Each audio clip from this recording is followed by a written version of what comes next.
The word for you today. Today is November 10th. We're going to be in the book of 1 John chapter 4, verses 17 through 21. But before we get to that, I heard a story by a famous evangelist. His name is D.L. Moody. He's a famous preacher and evangelist, and he told this story about a young boy in Chicago who went to a Sunday school class that was kind of nearby to his house. And he went there for a while and really enjoyed going, but then his parents they moved across the city. But even though he was young, he continued coming to the Sunday school class. It was a really long and tiring walk, both to the church and back home, but he kept wanting to be there. And his friend basically asked, there's just as good churches around where your new house is. Why do you keep coming here? And the boy replied, he said, there may be some that are just as good, but they're not for me. The boy said, well, why not? So the little boy said, because they love a fellow over there. Said at the church he realized how much that they loved him, and that's what made him want to stay. It's what made him want to be a part of it. And D.L. Moody, when he tells this story, he says, if only we could make the world believe that we loved them, then there would be fewer empty churches and a smaller proportion of our population who never darken a church door. He says, let love replace duty in our church relations, and the world will soon be evangelized. Now, I read that story, and it's a good story, because John 1:4, 17 through 21, and really the whole passage from verse 7 to 21, it's all about God's love for us, and then how that love shapes our love. So let's go ahead and read this together, verses 17 through 21. This is how love is made complete among us, so that we will have confidence on the day of judgment. In this world we are like Jesus. There is no fear in love, but perfect love drives out fear, because fear has to do with punishment. The one who fears is not made perfect in love. We love because he first loved us. Whoever claims to love God yet hates a brother or sister is a liar, for whoever does not love their brother and sister whom they have seen cannot love God whom they have not seen. And he also has given us this command: anyone who loves God must also love their brother and sister. So, this scripture, the many verses that come before it, it talks about God's love. It talks about how he revealed that. He showed that to us by sending Jesus to die on the cross. It says that Jesus was the demonstration of that love, his sacrifice. And then it starts to talk about how we see that love and how it shapes us. Now, verses 17 through 21, they speak kind of specifically about God's love making our love complete, and then how that's supposed to look with each other.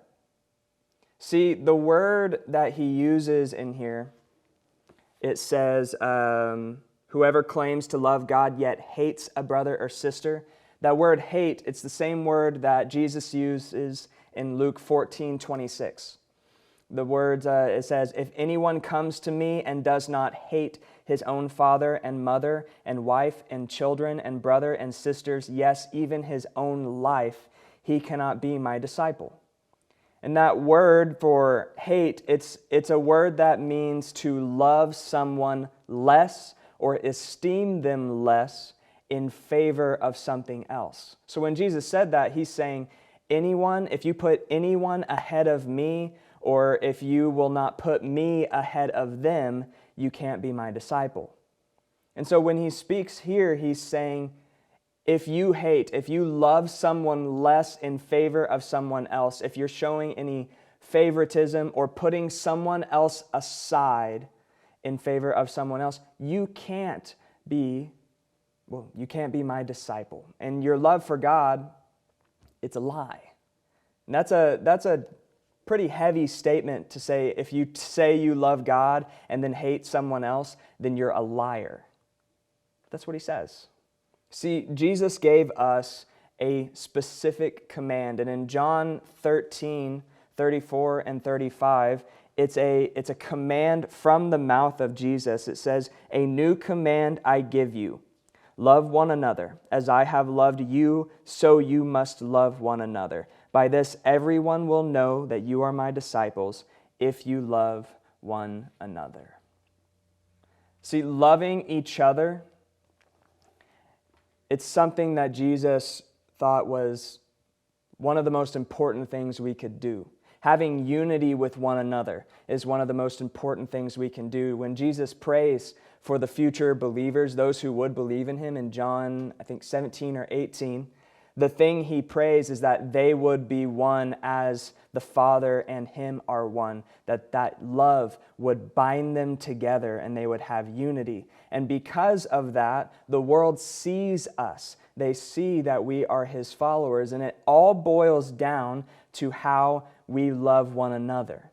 And the foundation for that, the thing that holds that love for each other together, is God's love for us. And so when we look at a scripture like this, what are we supposed to do about it?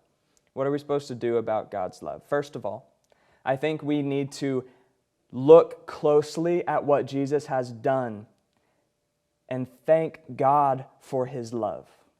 It says we love because he first loved us, so we have to hone in to focus on that love. And once we do that, we have to set all the hate, all the bitterness, whatever is holding us back, whatever's making us favor others less, we have to find a healthy way to deal with that and to get rid of it, to set it aside and to let God's love change our love. And then, third, we begin to live out that love. We show that love to the people around us in our everyday life so that, just as John 13 says, that they may see Christ and know that we are his disciples. It's how we live our lives differently from everybody else that they see Christ in our actions. It's what draws them in. And so when we look at a scripture like this and we look at what we should do, look at Jesus' love, put the hate and the bitterness aside, and go show the love of Jesus to everyone around you. Have a great day.